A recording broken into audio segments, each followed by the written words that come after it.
Good evening, everyone. For those of you who are especially timely, sorry for being 5 minutes late here. Um, I'd like to have some great excuse, but the reality is that all of our lives have been turned upside down, so my excuse would be no better than yours. But thank you to Zach Payne, Pastor Zach Payne, for inviting me to share a few words. I'm speaking to you from I guess what might now be the epicenter of the global pandemic, COVID-19. I live here in New York City with my family, my two toddler daughters, my wife, who is a doctor at a medical center here, working on the front lines. So it's been a harrowing couple weeks for sure. One of the odd things about this experience is that it feels like in sort of a horrible way, the whole world is in sync. Um, I look at people's Instagram posts, and from around the world, and everyone's talking about being quarantined, or being at least staying inside. I guess technically that's not quarantine. Um, so I in a sense, I think it's brought us together. The same phones that used to make us all not pay attention to each other when we were in face-to-face meetings now are a way we connect, and it's been great to connect. But it's also been a challenge, and I'm sure that is as true for you as it is for me. Um, I feel like I should say, in some ways, I'm fortunate. I still have my job. That's not true for a lot of folks around the world. A lot of folks here in the United States, family members that I know have already had to file for unemployment. Uh, we're all still healthy. I'm grateful for that as well. And in ways large and small, um, I feel like I'm part of a community here in New York City and also at my church, uh, who are working to make a difference. And I live with, a superhero in my wife, who's walking toward the virus every morning. So that's pretty inspiring to see. It sometimes, quite frankly, makes me feel, like what I'm doing. I don't doubt the importance of what we're doing as a church community here at Church of the Advent Hope in New York, but sometimes it makes me feel like, wow, is this meeting that I'm having as urgent as, I don't know, trying to find some more N95 masks? But of course, they're working on that as well at the hospital, so I'm just trying to be supportive. And what I'm trying to do as a ministry staff member here at our church is stay connected to people. This physical distancing that we're all experiencing now, I think for a while it was being called social distancing. I hear people starting to use the term physical distancing, which I prefer, because the reality is that we need to be more socially connected than ever. Socially close, not in terms of our physical proximity, but close in terms of staying in touch with people, reaching out. Isolation is always possible, even when you're in close proximity. And I think being far apart from one another only increases the chances that those who are already isolated are going to feel especially alone. Good to see. I'm on my phone because my Safari wasn't working, so I don't see everybody that's typing some things, but I see some old friends. I see Greg Taylor. Good to see you, buddy. Um, I see that Zach organized this group, which now has hundreds of members. It's awesome. What a great idea.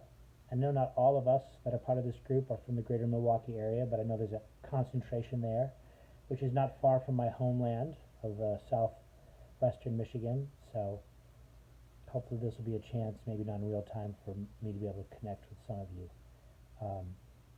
Thanks to those of you, lastly, before I dive in here. I know folks have been texting me and reaching out, worried about us here.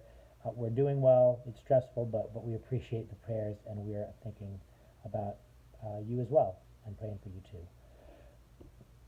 I wanted to share a few words. I'll say up front, this is a preview of something that I'm writing, an article that will come out in a couple days. So you probably won't have to read it because you're going to hear it now. But I've been just thinking a lot about what what to say that would be encouraging, um, what to say to other people in ministry, and that was the kind of the article that I was working on. And as I thought about it, I realized that a lot of the best advice that I've read and heard, a lot of that advice had one thing in common. Rather than giving me a list of things to do, some things on the to-do list, by the way, very important, hand washing, um, maybe if you're high at risk, wearing a mask. I'm going to say a comment on the hand washing. I am worried that Happy Birthday is going to be ruined just permanently. Kind of like in movies now, if you just because of all the history of bad phone calls, a ringing telephone is never good news in a movie now. It's just, your heart skips a beat. When you hear a phone ring, it's always bad news. I wonder if Happy Birthday is going to have a dystopian quality forever going forward, since people are using it to. My toddler daughter is singing it as she washes her hands, and it just sounds ominous. But anyway, lots of good advice that around what we should do. But the best advice that I've heard has been around what we don't have to do. I've read some really great things that have just given me permission to remove things from my to-do list, and quite frankly, removing things from my to-do list has been the lifting of burden that I needed. And that's what I want to just do briefly here this evening. I want to hopefully encourage you to feel that you have permission to remove something from your to-do list, especially if you're a person of faith, follower of Jesus, someone in ministry. There are, of course, the sort of mundane, albeit important things that I've been given permission by wise authors to remove from my to-do list. For example, my children are now homeschooling. They've got support from their schools, but, they're now studying in our small apartment, and I have felt permission to not be the hero teacher that their teachers are. I'm not a trained teacher. I'm going to do my best, but I am feeling that I have permission to not be as good a teacher as their actual teachers. So that's been removed from my to-do list. Being as effective as their real trained teachers. Not on my list anymore. I'm going to do my best as their father to support them, but I'm not going to try to replace their teachers. Physical fitness. A friend of mine made a joke that the quarantine 15 is going to be the new freshman 15. I hope not, but they closed down the gym in my building. Sometimes I dare to go, and it's like a horrible video game where you have to just dodge people. I'll go for a jog and try to stay 20 feet away from people, but I just don't like to be outside at all if I can help it, unless I have to go get groceries or some medicine. So yeah, physical fitness. But having abs by Easter, that's off my to-do list. That was not ever legitimately on my to-do list, in case anyone's wondering. But I've removed certain overly optimistic fitness goals from my to-do list. That's been a relief. My apartment, we live in a small apartment in New York. We love it. We love our neighborhood. But this small apartment seems to be willfully wanting to remain cluttered. Perfectly tidy apartment, not on my to-do list. More importantly, quite frankly, I have been dealing with a sense of helplessness to fully protect my family. Wondering if I'm adequately serving my neighbors and church community. Wondering if I'm doing enough to support healthcare workers and other people who are on the front line.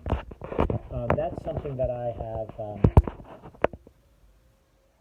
being perfect in those regards. Being a perfect protector of my family, a perfect supporter for healthcare workers, a perfect neighbor. I've tried to remove that from my to-do list. I just need to get the rope. Oh, go ahead. My daughter's made a rope out of sheets, and they're using it as a very, very dangerous indoor bunk bed based swing. Safety. We have lowered some of our safety standards at home here. But I think, so I've tried to, I wouldn't say lower my standards, but I've tried to alleviate certain ways that I might have put pressure on myself, realizing that I'm not going to be perfect. I'm not going to do everything in exactly the way that I would want to.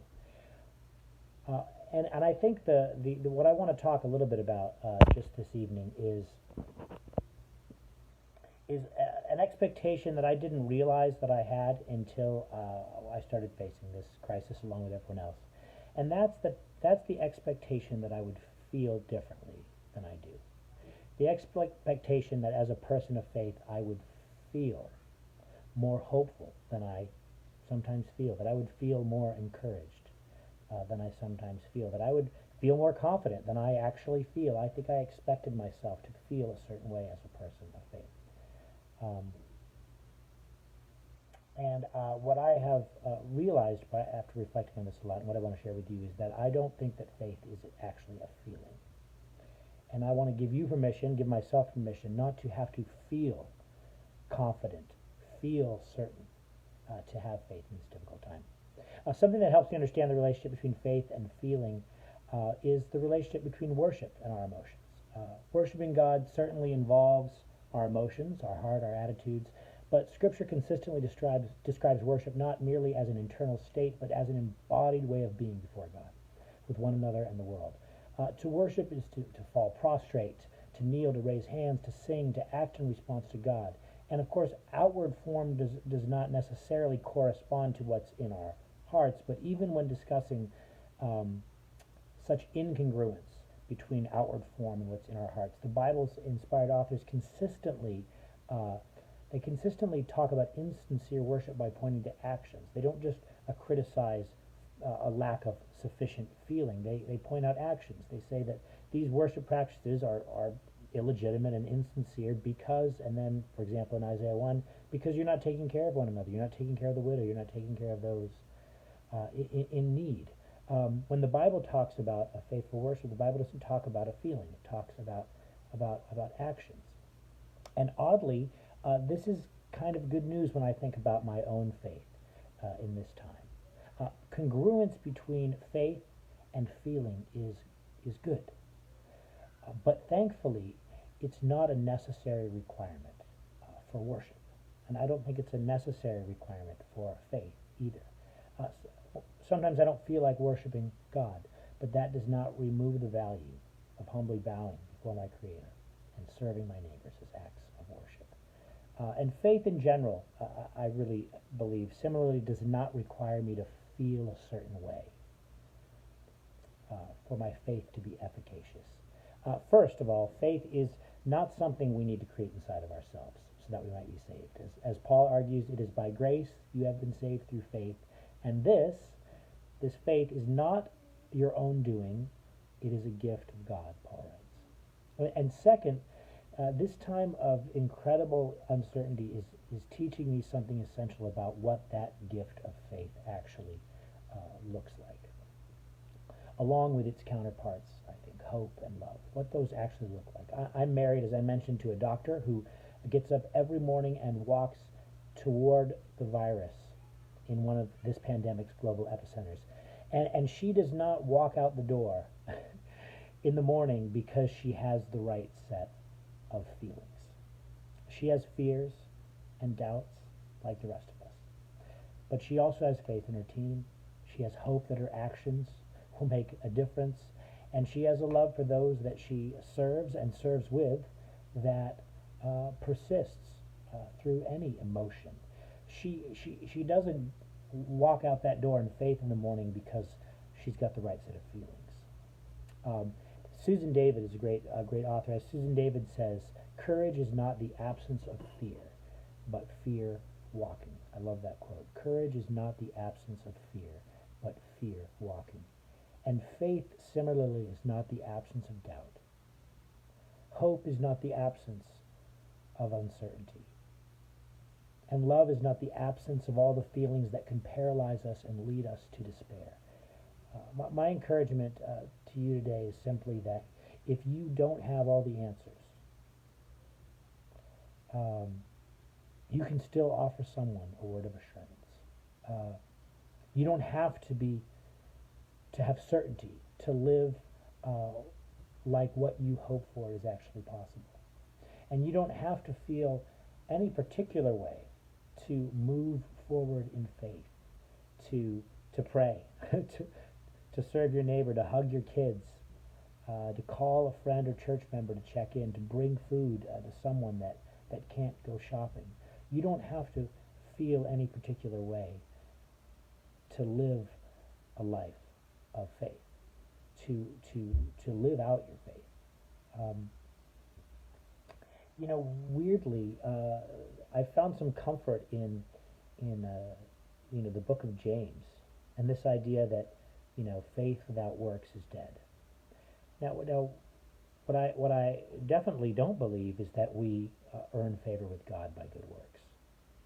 But what I'm learning is that sometimes the only kind of faith I can muster, again by God's grace, the only kind of gift I experience is not the gift of feeling great. It's not the gift of unbridled optimism. It's not the gift of overcoming my doubts. Sometimes the only gift of faith that I experience is the gift of putting one foot in front of the other and walking by faith. Not in a certain feeling, but just walking forward, trusting God by faith, putting one foot in front of the other, living and loving with the assurance of things hoped for and the conviction of things not seen, as the author of Hebrews writes. Knowing that no matter how I feel, no matter how you feel, no matter how we feel, love will never fail. God's love will never fail. And we can walk forward with that assurance, no matter how we feel, knowing that God's love will persist, knowing that God is faithful to us on our best days and our worst days. And I take great hope in that.